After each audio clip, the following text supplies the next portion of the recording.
So today, we're going to look at the American system of governance, but not as some dusty old rule book, right? Think of it more like a machine, one that's constantly being tested, pushed, and forced to adapt. We're going to dive into how this machine actually responds when faced with some of the biggest challenges you can imagine. And that really brings us to the big question for this whole explainer. You've got a sudden terror attack, a slow-building social movement that completely redefines what's acceptable, and then a global threat that unfolds over decades. These problems couldn't be more different.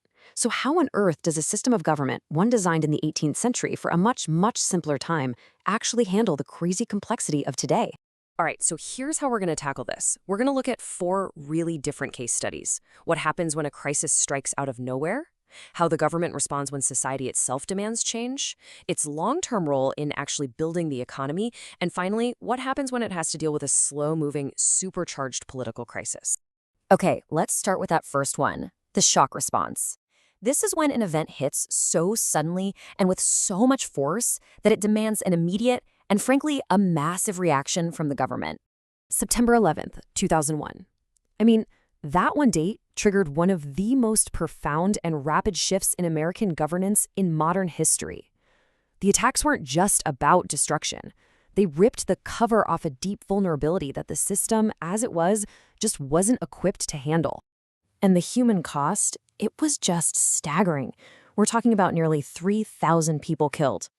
That incredible loss of life created this overwhelming pressure from the public, from politicians, for the government to do something and do it fast to make sure this could never, ever happen again. So when investigators looked into it, what did they find? Well, the 9/11 Commission concluded that this wasn't about one single mistake. It was a systemic failure. Different intelligence agencies, law enforcement, they all had little pieces of the puzzle, but nobody was putting them together. They failed to connect the dots, and it was a catastrophic failure of communication. And the response? It was huge. I mean, truly historic.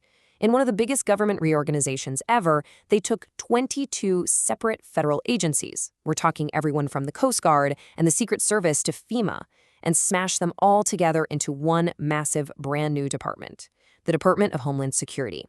It was a direct structural answer to that catastrophic failure. Okay, so that's a shockwave. But what happens when change comes not like a lightning strike, but more like a rising tide? This is about pressure coming from the ground up, from society itself, forcing the government to change its tune. Get this, before 1975, the phrase sexual harassment, it just wasn't a thing. It wasn't in the public vocabulary. Now, that doesn't mean the behavior wasn't happening. Of course it was. It just means nobody had a name for it. And what feminist activists realized was you can't solve a problem until you can name it. So by creating the term and really pushing the issue, activists were able to frame sexual harassment not as some private, personal issue, but as what it really was, a form of employment discrimination. And it worked. The Equal Employment Opportunity Commission, the EEOC, eventually adopted this formal definition, which officially made it a violation of civil rights under Title VII of the Civil Rights Act. And the law got pretty specific, breaking it down into 2 main types. First, you have quid pro quo. That's Latin for this for that. Pretty straightforward, a boss demanding sexual favors for a promotion or to keep a job. Then there's hostile work environment, which is when the conduct is so constant and so pervasive that it just makes the workplace intimidating or offensive. It shows how policy can get nuanced to tackle different sides of the same problem. And we saw the same kind of pattern play out with data privacy. As computers started popping up everywhere in the 90s, people got really worried about how easily their sensitive medical records could be passed around. That growing public concern led directly to the creation of HIPAA, a law that created federal protections that just didn't exist before. Again, society spoke up and policy followed. All right, for our third stop, we're looking at something totally different. This isn't about reacting to a problem. This is about the government proactively and very deliberately building the nation's economy. This is a foundational strategy, not just a reaction. So to get our heads around this, we have to talk about something called political economy. It's basically the idea that a country's big goals, like, say, expanding westward or being a global competitor, are totally tied up with its economic policies. The government isn't just a referee for the economy. It's an active player, shaping it to hit those strategic goals. And you can see this all through American history.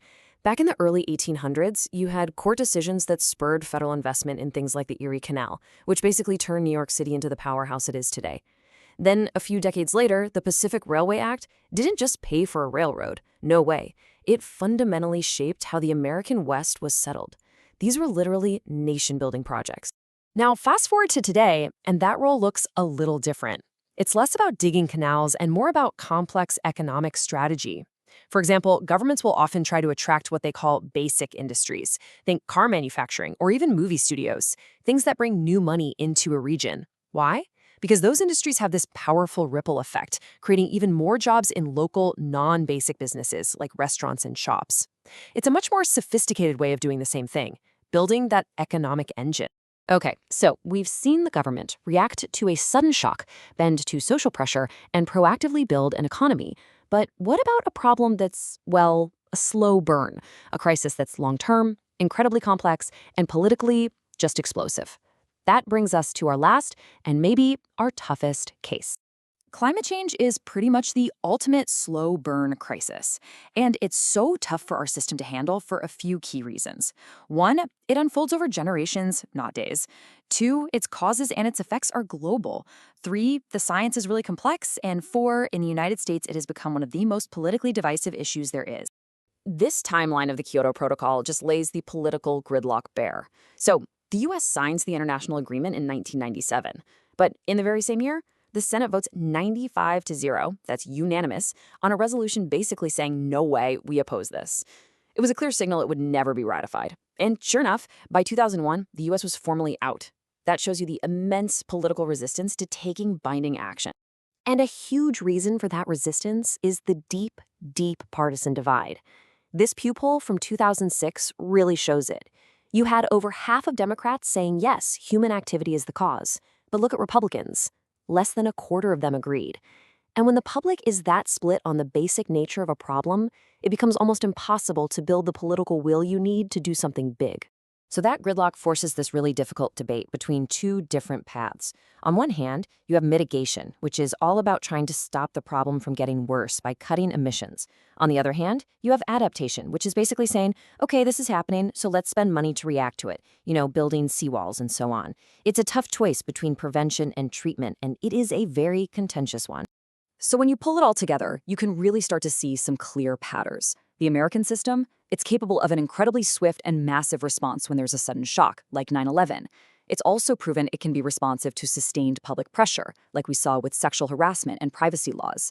It has this deep history of playing a foundational role in building the nation's economy.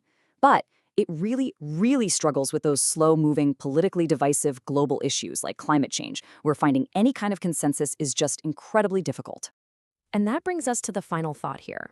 We've seen how the system has been forced to adapt in the past. But what happens when the problems of the future look less like a single event, like 9/11, and more like a slow burn, like climate change? As our challenges become more global, more complex, and more contentious, the really big question we're left with is this: how must our system of governance adapt next?